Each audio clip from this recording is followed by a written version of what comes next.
All right, so we had some technical difficulties. Wow. So I'm going to wait for a few people to show up here. All right, now we've got nobody. All right, so we finally have somebody that's joined us. It's been a couple of weeks. My name is Jay. I own Section8Consulting.com. Many of you know me from the several hundred videos I've made on YouTube. You also know me by my website, Section8Consulting.com. Today, we're going to talk about Section 8 housing, low-income housing, and I want to answer questions for all of you guys. So, with that being said, there should be a chat window. I don't know if you're on a phone, on a tablet, or on a computer. You should be able to find a chat window. So I'm going to type in there real quick and see if y'all can find it. I know some of y'all are not tech savvy. So anyways, to the right, I believe on your phone or tablet and so on, you can chat with me live if you have questions. I encourage you, even if you're shy, please do ask the questions you need to ask, okay? Because housing authorities right now around the country are closed. A lot are not answering phones. A lot are not have closed their doors. And that's because America's eviction day happened last Monday. And so between 10 to 40 million people are facing eviction and are losing their homes. And a lot of housing authorities, rather than try to answer all those calls, have just closed. So I know you guys have questions.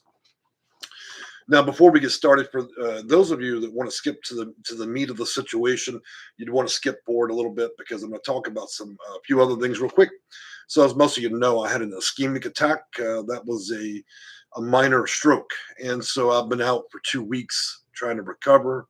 So I'm going to give you a quick update about that, and then we'll skip on to the Section 8 part of this.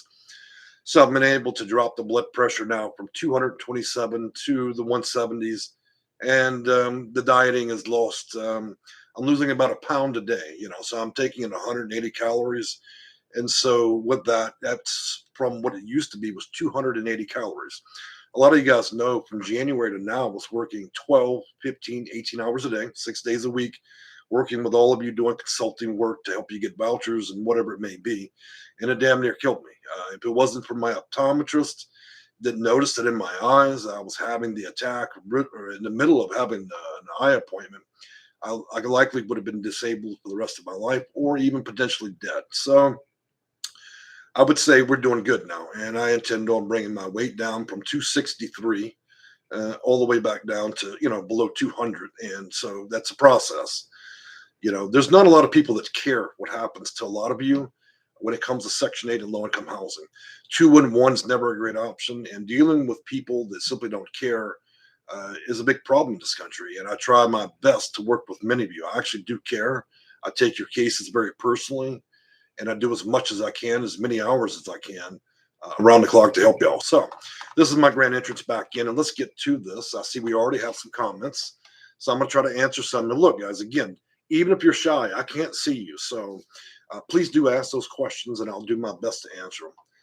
And I'm going to do a pop-out window. Y'all won't be able to see it, but this way I can kind of better see what y'all are asking. It looks like somebody's asking a question in Spanish. I'm working on getting a person that speaks Spanish to help me. And though I've lived in Houston over 20 years, the best I can do with Spanish is just a large volume of words, probably 200-300 words, not enough to communicate. And I apologize for that. I should do a better job. Mary, that's from Mary Gonzalez. Camara says, greetings, sir. I'm on the phone. How do I qualify for Section 8 housing? Well, let's talk about that. So if you're able to even get through to a housing authority right now, the best way to qualify is going over preferences. Look, guys, the number one thing is housing authorities want to see that you live in the county in which you're applying. When you apply at 15 different housing authorities are going to consider you quicker when your driver's license or ID says that you live in that county. Number two, if you don't want to be lost in a decades-long wait, one of the other things they look at very carefully is whether the AMI, area median income. So there are those of you that are low income, and there are those of you that are extreme low income. If you're extreme low income, you will be in the top 75%. If you're not extreme low income, you will be in the low 25%. And that's only just two minor factors to start the game, basically. Mary Jones, so I'm going to read a comment. Mary Jones says, I hope you feel better. I hope so too, guys. Look, going back to that thing about the stroke, I don't want to lose my life. I don't want to be disabled, obviously. And I don't have a choice. If I go back to eating fast food in extreme hours, it will kill me. So I know that. This is not optional for me. I take it very seriously. And I intend on losing all the weight that I can and bringing my blood pressure, as low as I can. And get it back in a safe range. This is one thing you don't get a second option for. There's no, okay, well, I'm a smoker, I'm going to quit, and so on, and then you don't. With this, if you don't stop, you die. So, or you take on a serious consequences. So I'm not going to, like, my life depends on it because it does. I've never been scared so bad in my life. Nobody wants half their body to stop working, or nobody wants to just simply have a stroke and then you die. My grandfather died at 40. My father died at 55. I'm 44 going on 45, which means my genetics are just bad to start with. So anyway, let me get back to the point, guys. I appreciate y'all asking about this, but let me help y'all. I know y'all are out there and y'all been concerned, but I need to help y'all as well. So besides the two preferential points, let's talk about age. For those of you that are 55 and those of you that are 62 and older, things get exceptionally easier because as a senior, you get an extra preference, which means they consider you a little bit higher on the list. For those of you who are served in the United States military, for those of you who have served in the Coast Guard, the National Guard, you get a preference. And we can also consider programs like HUD-VASH. And I want to thank you for those of you who served our country, whether it was behind a desk or in a war. Anybody who's willing to go out there without knowing whether or not they would risk their life, I can always admire a man or a woman that would do that. It says a lot about the character and the moral center that you have. And so I appreciate that. Looks like we got some more comments. Let me answer the questions I promised that I would do. George Henry. Hi, Jay. I want to relocate to San Antonio. Would it be better to port my HCV or to go to the COC route? Okay, George, when it comes to that, you don't want to do COC, okay? The reason why is that's a last minute measure. Let's port you. So that would be, let's talk about porting real quick so I can educate you guys. Housing Authority has a very specific man or woman in the building that is what they call a portability specialist or a housing specialist. It's their whole job. If you had your HCV voucher or your voucher period for greater than 12 months, then we contact the specialist there, and then that specialist will get a RTA packet. Okay, they'll fill it out, they'll fax it or email it. And by the way, there's a spotting in one of those cats I was telling you about. Y'all know I rescue cats. I've got 22. You just saw it a minute ago. That's my blue eyes, my Siamese. So anyways, getting back. Okay, porting. So once we do that, the process can take up to 45 days. And the reason is because it takes time to communicate from one housing authority to another. I handle cases like that all the time for those of you that hire me as a consultant. And what I do is try to speed up the process between one housing specialist to another. Once we do that, we find out whether or not they're billing or absorbing. So let's discuss billing and absorbing, what that means. If they're billing, it means that we're going to pretend we're going to say New York to Chicago. If the housing authority and you're going to go to Chicago, now Chicago can send the bill back to New York, which means New York is technically paying for you to live in another state. They hate that. Or absorbing, where they say, look, you can come to Chicago, but here's the deal. You're going to have to relinquish your voucher in New York, and then we'll pick you up immediately. There'll be no wait. We'll give you a voucher, but you still have a limited amount of time in which to use that and find a home, okay? And the reason why you want a consultant is it's tougher than you think to find a place in 90 days, especially in this economy. So I'm going to put a link again for this. And again, the video is not about me selling my services. I'm here to help you guys. But for those of you that don't want to spend weeks reading through Google and trying to figure out what's the truth and what's not, sometimes it's easier just to, get somebody that's been doing it for 20 years. I've been on YouTube 7 years. I got my own website. I rank both #1 on Google and YouTube. So I think that speaks for the presence of mind of what I know how to do. So I'm going to just include that link real quick. Just bear with me. Y'all are asking a lot of questions, which is good. So let's see if I can find it to pop up again real quick.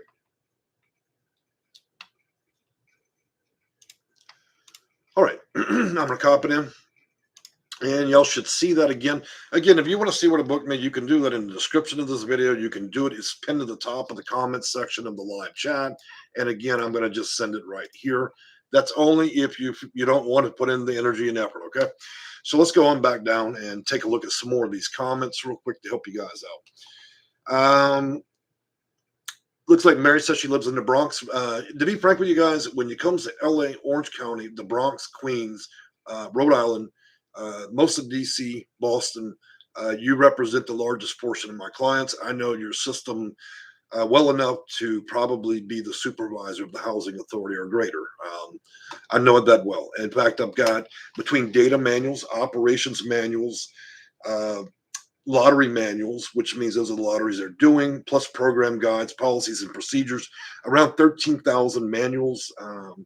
And that's over a 20-year span. So I'm not giving you advice, guys. I'm actually pulling from the directives of the actual HUD itself in DC and the actual policy procedures that come from Nana McKay that write all the policy for every housing authority. So do not take my channel as some tips and tricks. I don't do that, okay? Those are idiots. What I do is provide you actual manual information down to the actual subtitle and federal regulation. So what I do is no joke.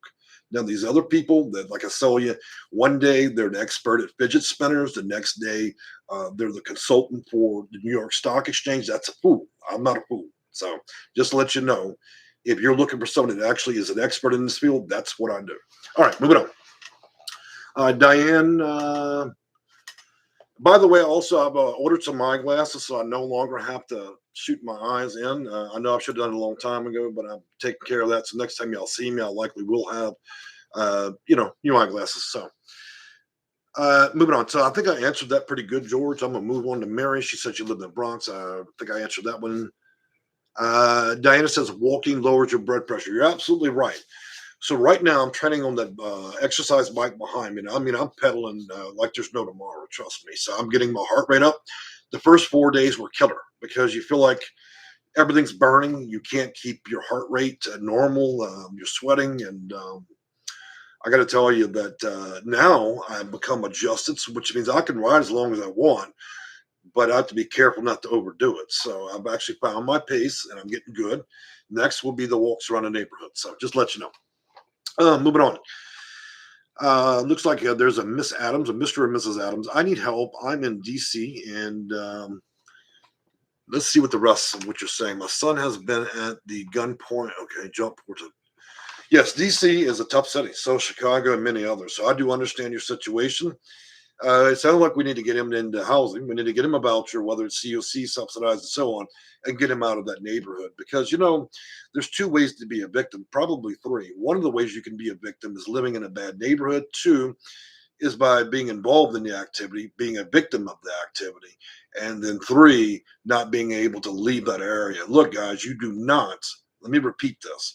I don't ever consult with people and put you guys in project-based housing.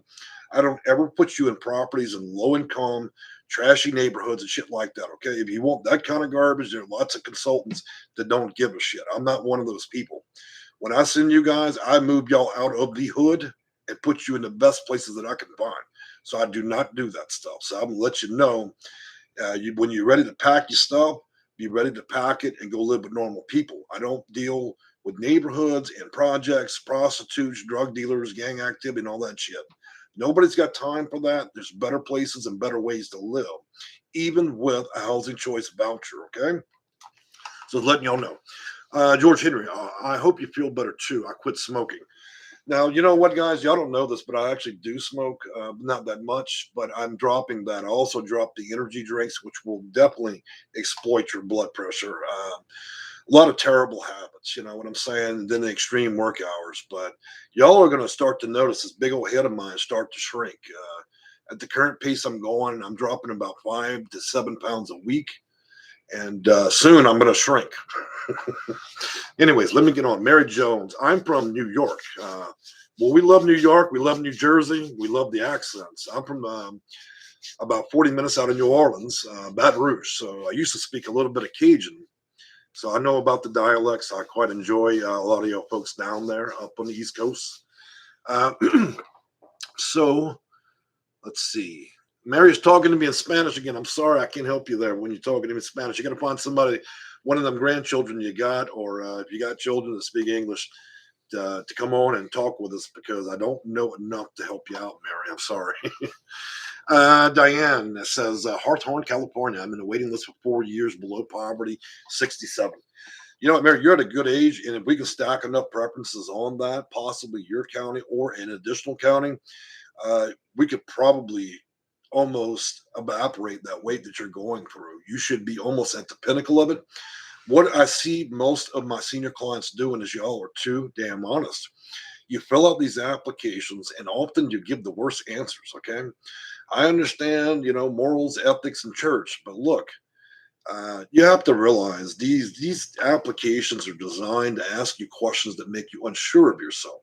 And the questions that are most clever, that are most tricky, are the questions that will end up costing you years more on a wait.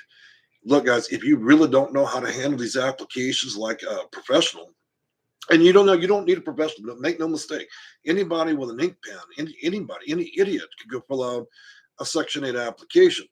But there's only a few people out here that know as much as I do when it comes to these applications. And there are 2 or 3 things on there that can mean the difference between 5 and 10 years. You guys don't at present don't know that. So you're giving out all the worst answers, and then you end up on a 10-year explosive wait. And for the county you're mentioning, that's way too damn long. You should have had that voucher a year ago. Okay. So I'm concerned as to what you're recertifying your answers as. Moving on. Miss Adams, she says she's in public housing. Public housing is just a very clever word for saying project-based housing. Look, you need to convert that over, start the process of around maybe 35 to 60 days, where you convert over public housing, which is project-based housing, meaning the housing authority owns and manages it. Look, you don't ever want to live, you don't want to apply for a voucher and then have the same jailer be your landlord too. Can you imagine that? So not only does the landlord shitty to you, they gave you a voucher, but now they control you because you live in their property. And we've all seen what happens when a housing authority runs a project. It becomes the projects. They don't care. You got people, you got the guy in 1A smoking crack. You got Sally in Unit B. She's turning tricks. Did you really want to live in that? And then the gunshots and the other bullshit when you can't even leave your own house. So I'm just telling you guys, if you got public housing and project-based housing and it's bad, let's convert it over to HCV and get you into a much better living situation. And to be frank with you, some of you could take subsidized and brand new buildings. It's like night and day. I mean, the difference between a few months can mean a difference between you living in the hood and living over there with a bunch of wealthy white folks. And I don't mean that to be prejudicial or anything like that. I'm just saying it as in a comical way that you don't, a lot of you are living in a situation you're unaware. For a little bit more effort, it could be between the difference of night and day of where you're living and how you're living. Okay. If you don't know how to handle these things, look, guys, it's very simple. Most of you guys spend more money on beer, cigarettes, and bullshit than you're willing to spend to consult with a professional that can get you through it. I'm not suggesting me. You're welcome to hire a consultant, anybody, but I'm just saying that for $45, look, how many times you've blown that in Walmart on garbage, So it's really up to you. Housing is your second most important thing in life. And a lot of you guys aren't willing to spend anything to change it. And it's shocking, to be honest. But let me digress on to other things. Felicia Cooley, good to see you again. Yes, Miss Cooley, I'm starting to feel better. The color's coming back to my face. I've been on for 10 days. I'm going to tell you, the first 6 days, I did nothing but sleep and rest. Between the ischemic stroke and the working 80, 90 hours a week since January, it took my body almost 9 days to recover, to where I felt like I got up one day. It's like, okay, I'm back at normal again, at least for the best that I can. So, all right, moving on. Karen says, man, y'all put a lot of questions in. Miss Adams. Okay, so going back to, let's see, I got to go back up again.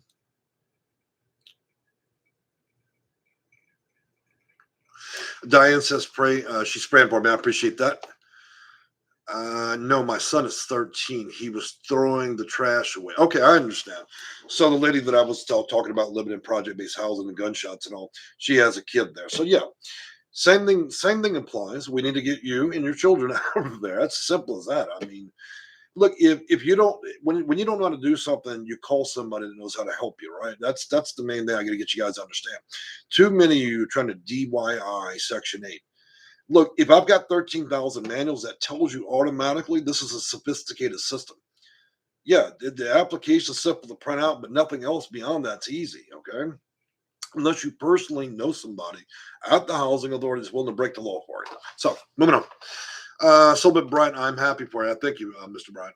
Olivia Rojas, what about the recertification certification? So, at present, every type of voucher out there requires a 6-month or a 12-month recertification. And at that point, you need to report your life changes. And what I do for my clever clients that are smart enough to come to me about it, on recertification, we recertify with whole new answers. Look, guys, if you got to have problem A, B, and C to skip ahead 3 years, if you don't have the problem, then we're damn well going to make sure you have it by recertification. It's not about lying. It's not about breaking the law. I'm just suggesting if you know that you got to go see a doctor to help you get a disability based on certain answers, then we do that. You see the point? We're meeting that. So you have to have somebody that understands what these things are to help you skip along ahead. So Miss Roger says she's having trouble. Well, Miss Roger, I would suggest that you contact me. I do consulting, as I said, with Section 8 consulting and so on. So you're welcome to do so. There aren't many other options. There's 211, and that's, I think you've all heard me preach about 211 and what kind of a deal that is. All right, moving on down. Lady, we'll call you Lady Johnson. I've been on the waiting list for Long Beach, California, Section 8 for 5 years. That does make sense. I don't know what type of answers you put on your application, but I would be curious. 5 years is not at the extreme level. I would say that when you're pushing past 3 and 4, that you're probably in trouble with that, because 5 years seems a bit long for that area. And for those who don't know, for the California area alone, over 20 years, I know that I have at least 2,500 clients. Okay. I've dealt with every little county, horse and buggy town in California, all the way down Orange, LA, San Diego, and so on. Same thing with New York, Queens, Bronx, and Long Island. I know them all. Plus that in California, I have about 17 landlords, Riverside. And these are not little nickel and dime landlords. These are properties that are valued at 10 and 20 and 30 million.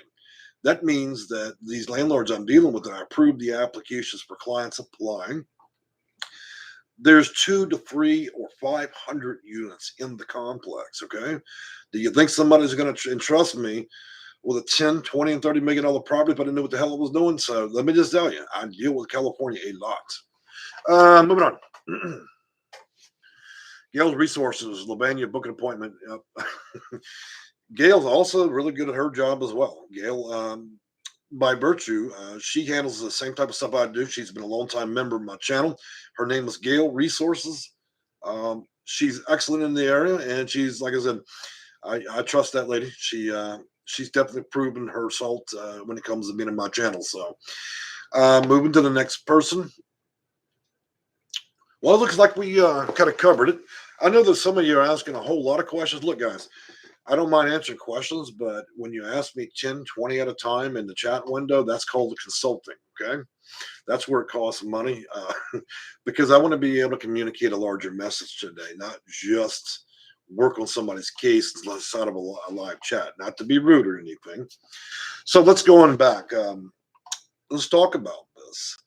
So we see Section 8 for what it is. We all know, everybody knows at this point, almost all the housing authorities have closed. They don't have the employees at the time to basically answer the phones. They close the doors and so on. The only thing that's left right now that has not collapsed in the housing market is Continuum of Care. It also goes by the name Coordinated Entry. It also goes by the name Housing First. I've been utilizing that heavily. So those of you that are on the way to eviction, you've been evicted, or you're on the streets recently, or you've been out there for 10 years, this is an ideal program for you. I have most of the operations manuals, the SPDAT, and other tests that go with it. So I have an unparalleled advantage. Let's just say if you had the manual, you could be a lot like Darth Vader, or you can be like Luke. You could manipulate your answers based on the actual manual to probably score through the roof. I know. So it's up to you whether you ethically give good answers or bad ones. So thing is, I'm giving you something. I'm giving you a manual that almost with absolution would get you a voucher. You see my point there? If you have both the questions, the answers, and the operational guide to the freaking housing authority, or to the nonprofit that's running this, it leaves little to the imagination. Now, whether or not you're Christian or you're honest or whatever, that's your business. I'm not telling anybody to lie, okay? But it becomes very clear when you read the manual. Well, shit, if I put A, B, C, and D, I get a voucher. Congratulations, you just figured it out. This is what I spent 20 years doing, was going and compelling by federal law and under federal regulation, Title 24, and compelling in-house counsel, which is attorneys at housing authorities and nonprofits, to release their operational manuals to me. Once I have the master manual, I can do whatever I want. You see what I'm saying? Within the scope of the law. So you see why there's a difference between people giving bullshit advice on YouTube and those that are like me that could produce the actual manuals. You have an unparalleled advantage. The other guy that walks into the housing authority or walks into a nonprofit, they're walking in, they don't know anything, and they just give whatever answers they feel that are best. Imagine going in and knowing every answer that you could give the right way the first time. Makes a big damn difference, don't it? And that's what changes things. Now, beyond that, guys, there in most housing authorities and also programs like nonprofits that issue vouchers like rapid rehousing and permanent supportive housing, they keep in reserve 15% of all vouchers to give out as they wish. And trust me, you kind of wish you were the maid or the lawn man for some of those housing authority employees, because they pretty much give them out like Christmas cards anyways, like gift cards. Now, for those of you that are delusional and watered down, that believe that filling out applications and getting on a waiting list is an honest thing, it is, and it's always been rigged. Everybody knows that. If you're so silly as to believe that all this works honestly and fairly, God bless your soul. You really are lost. None of this stuff is designed to be fair. If it was fair and honest, then I wouldn't exist. The section8consulting.com website wouldn't exist, and people would drop by and get a voucher anytime. Okay, so your application doesn't hinge on whether or not you're honest. It hinges on giving them the right answers, and you either want to give that to them or you don't, and you've got 10 to 15 years to wait. It's like a prison sentence waiting for that voucher. But you seen that Mary Lou the other week, she got it, but you didn't know that she was the housekeeper for one of the ladies that works at the housing authority. I warned you. If you don't believe me, go on Google, type in lawsuit housing authority. Hundreds of pages of housing authorities, people being arrested, people being thrown in federal prison, housing authorities being sued. Why? Because they run this stuff like the county jail. It's about as corrupt as it can get. Now, I'm not suggesting every housing authority in America is like that, but I'm going to tell you, man, it doesn't look good. It doesn't look good when the director of all of HUD is suing hundreds of housing authorities every day for every imaginable thing. It just tells you exactly what you're trying to compete with. It is a game, and you either play the game better than the people that created it, or you become a participant and a fool. That's what it is. Do you want to be the clown at the party, or do you want to run the party? That's simple as that. I don't know how else to put it out there. You either give the answers that are either going to compel them to put you higher on that list, or you wait like every other fool. And that's what it is, because half of you don't even know what your number are.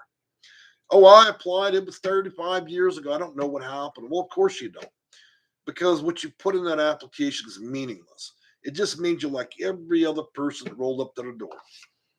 So I'm not trying to give you bad news. The thing is, if you come for a taste of reality, then I'm willing to deliver that on this channel. Trust me on that, okay? Because that's what you need. You need to quit taking advice from people that are, they want to, it's like they deliver it softly. They don't want to offend anybody, and to be, careful of everybody's feelings. Look, guys, you need to hear the truth. These are serious times. It's a pandemic. There's a housing crisis. Uh, you know, if you're too soft to handle it, then I don't know. There's lots of other crazy people on YouTube that are talking about, 2 steps to a voucher and, craziness like that. So, anyways, I'm rambling now, so I apologize. Karen, I'm 55 on disability, extreme low income. I'm living in EMA. You got a fair chance there, Karen. If because of your age. Now I got to tell you, Massachusetts, tough state. Sometimes I've been dealing with Mass for quite a while, and I'm ended up having to mail people a few counties over for a year and get vouchers that way. Because if you're in a major metropolitan area in Mass, like Boston and so on, it's tough. Okay. Thing is, it's almost like a game of bingo. We shoot out applications to every housing authority in the state of Massachusetts. Then I compel them under federal law to give me their data, which means I understand how many people are on the list and for what type of funding they're trying to give the voucher for. If I identify that one housing authority is a weak one, what I mean by weak is they have a very short list, and I know that they have a lot of vouchers collecting dust because they don't have any clients that are domestic violence or maybe veterans. You know what I do? I target those housing authorities that have weaknesses, and then I exploit the hell out of them. Now, what do I mean by exploit? I don't mean breaking the law. I don't mean lying. I mean that I'm only playing the same game that any other senator does when they make these stupid laws and rules. I'm exploiting every loophole out there. So, hey, you can call me, you can call Saul, Better Call Saul, like on the Netflix, or you got lots of rodeo clowns on YouTube that'll tell you all kinds of crazy shit, man. 9 steps and the secrets to this and the secrets. None of that shit's a secret. You either have the manual and you understand what needs to be said. There's no secret, okay? It might be a secret if you don't know, okay? So I've read some of these books, secrets to this and that. It's secrets to bullshit is what it is. Anyways, moving on. Ruth Ninsley. Good to see you again. Ruth's a longtime member and also an actual member of the channel. Fernando Gonzalez, how are you doing, sir? Anything on the latest stimulus for housing? I was looking at that bill. So they did pass $1 trillion on that, and I did not see anything built into that. I'm expecting a reparation around November for this, and we should be funding around 500,000 homes around November. Now, I know a lot of you guys are disappointed that it wasn't included in this deal. I also told y'all about a year ago about the universal housing vouchers that Biden was talking about. They would allow anybody to get a voucher and so on.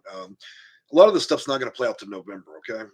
So, I'm holding my breath just like y'all are, because it's going to make it easier for me to go after these housing authorities and get you guys the vouchers you need and skip past the big herd of people. Look, one of the things that clogs up the system is when young people go out there and there's nothing fucking wrong with them other than the fact they're low income. So that represents 99% of that list. And so when my disabled, my seniors, my mentally ill, my drug addicted, and so on clients, these are the people that actually need these vouchers. And so being low income by itself is not a sufficient reason anymore to get a voucher. And so I'm not discouraging you if you're extreme low income. I'm just saying that you're a big part of plugging this up. Everybody that comes to my channel or disabled seniors and so on that really need this, they have special needs children, they have elderly living in their home that actually have good cause reason. If I had to redo the housing authority system, I would simply just get rid of the whole low income bullshit thing together. Either you have disability or provable incident there, or you don't, because this is what's tying all this up. Just people that don't want to simply work. And I've never thought I'd hear myself say it in this YouTube channel, but look, if your only ambition in life is to work at Taco Bell and sit at the housing authority on a voucher, those are the people I'm looking to get rid of. Okay, that just means you don't want to work. It doesn't mean you're low income. It just means it spells out I don't want to work. Okay, everybody that comes to my channel are not those people. They're never out here seeking advice. They're just tying up the system. So I'm really fed up with it, to be honest with you, because it makes my job helping y'all that have multiple problems. You're not just low income. You have other additional problems. It makes my job harder to get y'all vouchers because I'm dealing with children that cannot manage to work at Taco Bell or McDonald's more than 2 hours. That's the problem.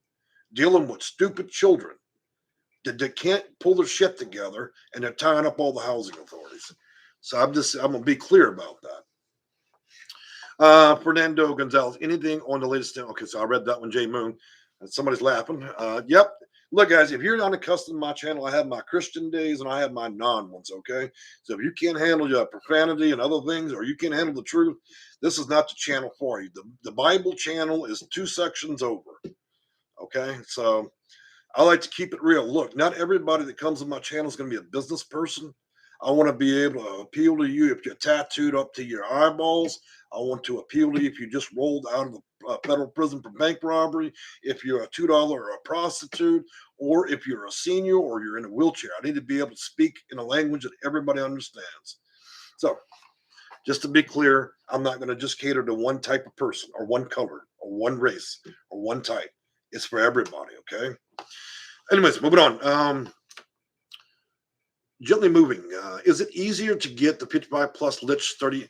I think it is. If you have enough properties out there for LIHTC properties, better known as subsidy housing. The problem is there's not enough. So since 2000, they've reduced the stockpile of housing around the country by 97%. So we haven't had any new funded low-income housing for a long time. But LIHTC does work on the principle of investors owning the property. So yes, it is easier, but the downside is they tend to require 3 and 4 times the rent, and that makes it hard on those that are on small incomes. Excuse me. By the way, that's sugar free.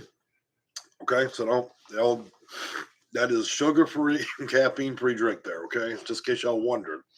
I'm not popping Monster or energy drinks after just having that ischemic stroke. So, moving on. Yeah, subsidy housing can be easier, and in principle, with that being said, that's also what you call tenant-based housing. So you call up the property, and look, if y'all want a federal list of every known property in the U.S., I'm gonna give it to you right now in the comment section of this video. I've used it exclusively for 20 years. It works great. It also shows every housing authority wait list. It's very powerful. Just give me a second to pull it up. Let's see. All right, I'm gonna copy and paste it in now, and I gotta find my little pop-up again for chat. All right, and 1, 2, 3, 4. All right, there it is. So if you want to look at subsidy properties, this is the best website to go to.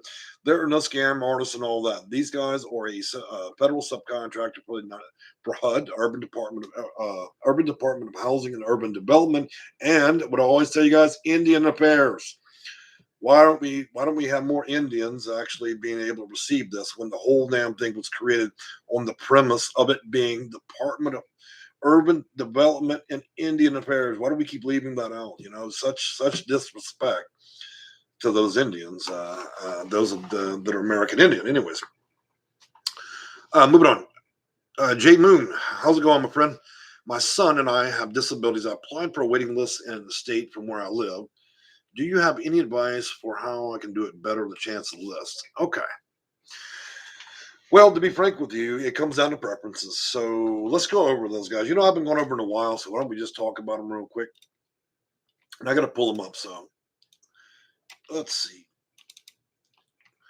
So some of the good preferences you're going to want to recertify your answers as it's going to be 1, veteran status. Number 2, age. If you're 55 and better, 62 and better, that's going to give you preference.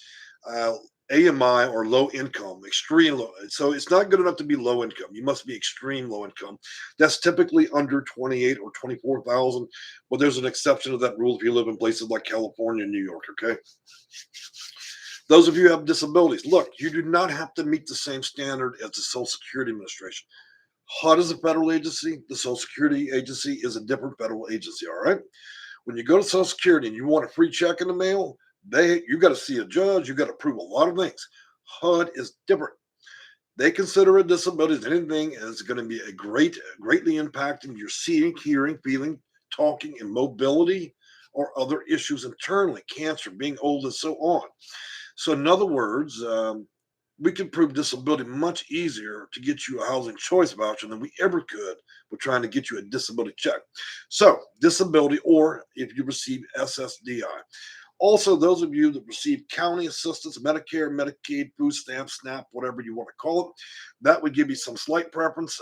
Those of you who experience domestic violence, that would give you extraordinary preference because under federal law, it does put the housing authority and COCs in a position where they have to house you twice as quick as the average person. It's often a tiebreaker, putting people at the top of a list, but that by itself is not good enough. You got to stack a bunch of these. Moving on from that, zip codes. Look, guys, if you just moved from New York and you just arrived in LA, that housing authority don't give a damn about you. You don't live there. You're not a resident. Easy way to solve that. Go to the DMV, wait 7 days, new ID, new address. Where do you live? Los Angeles now. If you go over there and you're going to present a New York ID, but you want to live in LA, you just completely screwed your situation up, okay? They want you to be local. If you're not local, then make yourself local. Think you understand what I mean? Moving on to preference number 10, we're going to talk about race again. They haven't included this in a long time. They've re-added it. So if you are African American, your children are African American, if your family is biracial, mixed, all right? Same thing with Indian, Indian from anywhere, tribe of anywhere, Indian, okay? African Indian, Mexican Indian, and so on.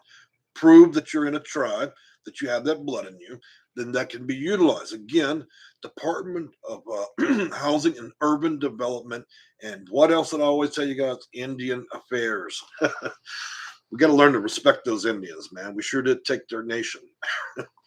All right, so I'm going to go back to the comments real quick, and we're going to start wrapping this up. It's been 40 minutes.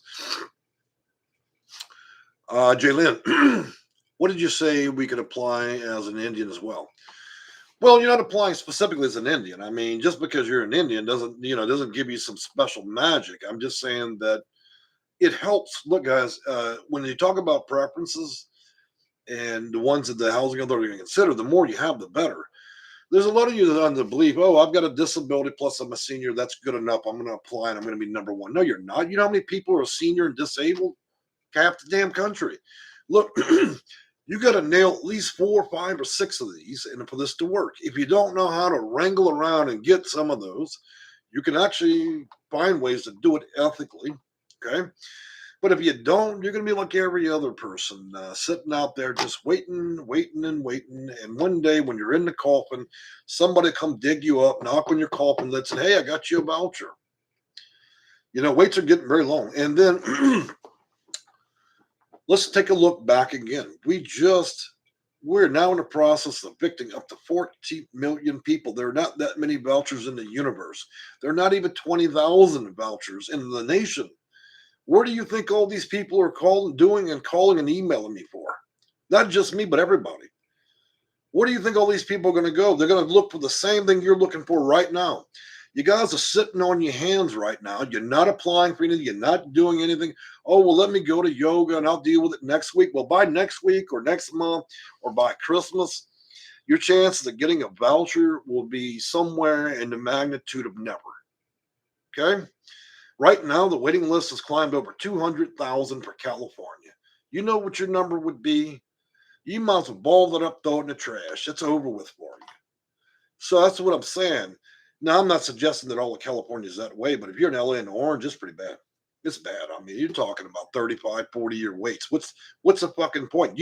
When the minute you're born, you pop out, you better go and get a voucher because by the time, on day one of birth, go down there and apply. When you turn 45, you'll receive the voucher. It's gotten pretty extreme, guys. So I'm not trying to be fantastic about this, but I think that the magnitude does speak for itself. It's pretty serious. So, guys, I've enjoyed talking with you, and I didn't intend on using so much profanity, but I got to tell you, today's been a tough one. First guy that set up a consult, a couple weeks ago for me today. This guy I called him and he has my number blocked. Okay. I don't have time for children. If you don't know how to answer your phone or pick up your phone, then I'll just lose your number. I don't have time to play games. You're the one that needs housing, not me. Okay. So if you think that I'm like a hair salon, you're just going to cancel me. I'll put you, look, you'll be on the way to calling 211. I don't have time for fools. I called another lady. Now, either she has dementia or doesn't remember doing the consult, but she actually tried to tear my head off on the phone today. So she paid me to insult me, and I hung up on her ass and gave her money back. I don't, like I said, I don't have time for silliness. There are people, I've got a 2-week wait, up to 2 weeks, sometimes 3 weeks, for people that are serious about getting housing. If you think you're going to treat me like a $2 trick in a hair salon and just cancel me at will, it's not going to happen. I'll put you out of my channel, out of consulting. And trust me, you will get delivered by Jesus when you call 211, because the people there are a lot like party clowns. They have no idea what they're doing. And when your ass is on a rubber mat in a homeless shelter, that's when you're going to learn to grow the fuck up. So, all right, guys. That's the thing. I shouldn't have to potty train grown adults about this stuff. And so that's why I have to deliver messages. Sometimes it's painful for me to have to talk to people that way, but that's the reality. If you're so silly that you're willing to go and live in the bushes and under a bridge because you're unable to even maintain your phone line for a day for a consult, that's ridiculous. Most of you people, I don't have any problem, 99.9999. But I tell you what, some days it's painful watching the stupidity play out with this stuff.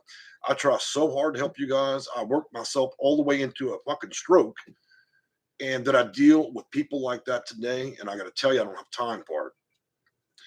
I want to get the business and help you guys produce results. Why not produce what I say I can produce, Anyways, moving on. Jalen, sorry, I'm confused. Is this video about applying for HUD or the Housing Authority?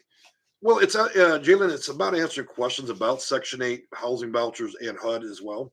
HUD is just the Federal Administrative Fund. So you don't really apply at HUD. You're applying at the Housing Authority. The Housing Authority is maintained, funded, and controlled by the county. So I think it's more about the voucher end of it. Sullivan, that's true. California is backed up. It is. It's pretty bad. If you guys want to go up to maybe Northern California or on the edges near Nevada, some of those counties are pretty easy to deal with.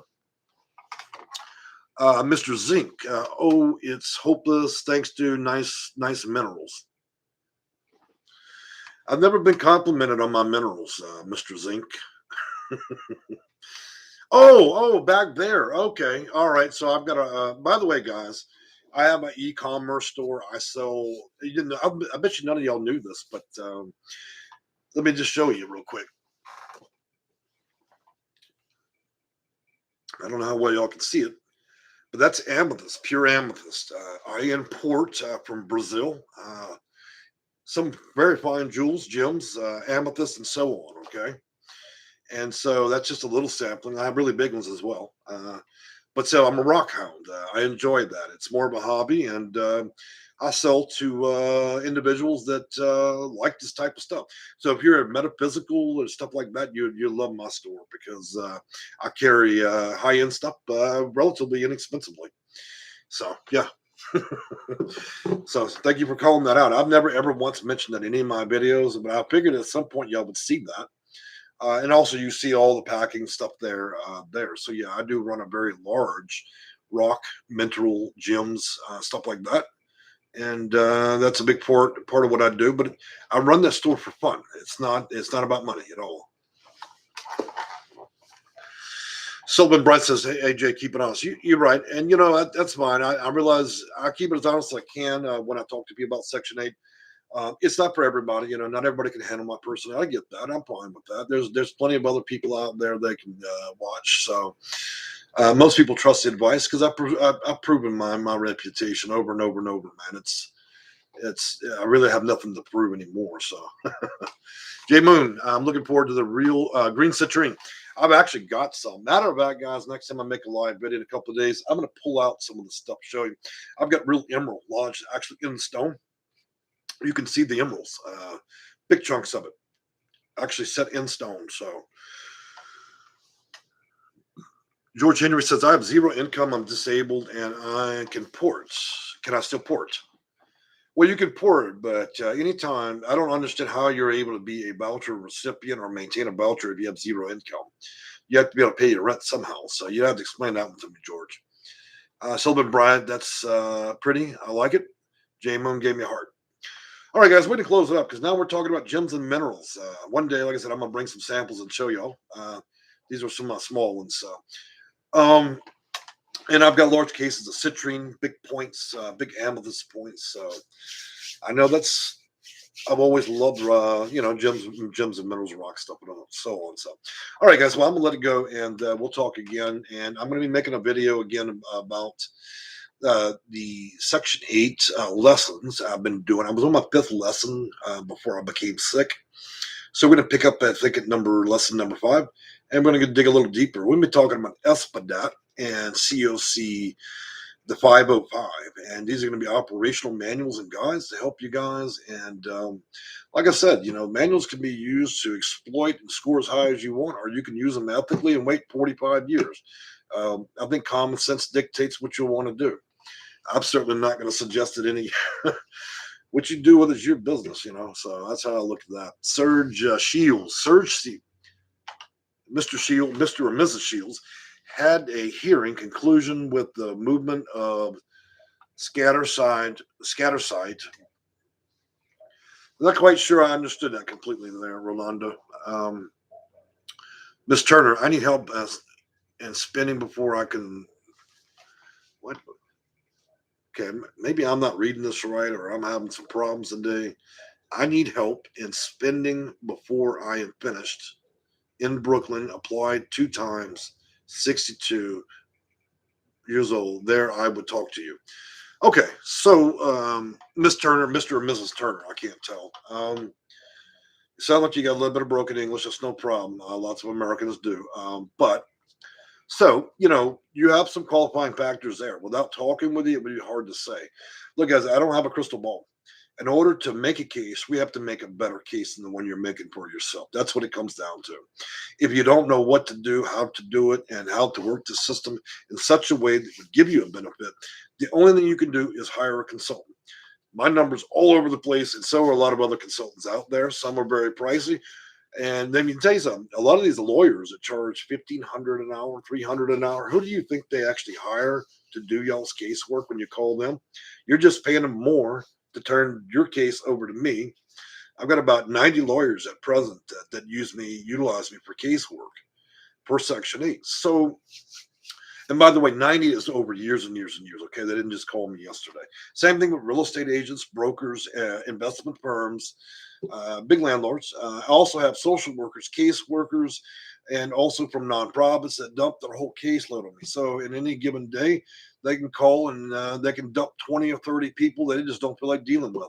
That's what I love about nonprofits. They love to earn profits. But when it comes to actually doing their job, like homeless shelters, I won't name the ones, but there's several of them that hired me. They could care less. You're a money generator. You're a hot body that goes in the shelter. You make the money, and they don't want to be bothered with having to figure out anything about you. As soon as they can't get a good tax dollar for you in a homeless shelter, they kick you out. Why do you think they only allow you in the shelter 30, 60, and 90 days? When the federal dollars run out, you need to get out. So they dump their caseload on me, and then I have to figure out how to get all these different people housing if it's applicable. You see my point? So the shelters do not shelter people out of the generosity and kindness of their heart. That's why shelters are run like prisons and jails. And when you're no longer worth a federal dollar to them, then you're just trash. You get your trash bag and your bologna sandwich, and you get out because you're no longer a moneymaker for them. You understand what I'm telling you? A lot of you guys need to come to terms with that reality of how things really operate. It's not on goodwill. All right. So if you're going to live in this world and deal with Section 8, low-income housing, rapid rehousing, and so on, then you better damn well hire somebody that has your interest in mind, because you alone are putting yourself at the mercy of counselors and social workers and homeless shelters and nonprofits is the biggest absolute way to fail. Most of the social workers and counselors that I've encountered that work at shelters or independently for nonprofits, these people never even read their own manual. The limitation of what they do is filling in your name on an application that could give a shit where it goes or whether you get it. The only thing they know is they're going to be getting rid of you if you're not out of there in 30 days, 60 days, or 90. So I think some of you have a hard time digesting that what you think these people care about, they do not. Okay. When there's no more dollars being paid out for free to have you there, they no longer want you there. You are trespassing. You're just like a stray dog to them. If you don't believe me, check into a shelter and see what happens. Don't be shocked when you and your glad bag are sitting on 3rd Street with nothing. Well, I don't understand. I thought they cared. I thought that lady was helping me with my application. No, she wasn't.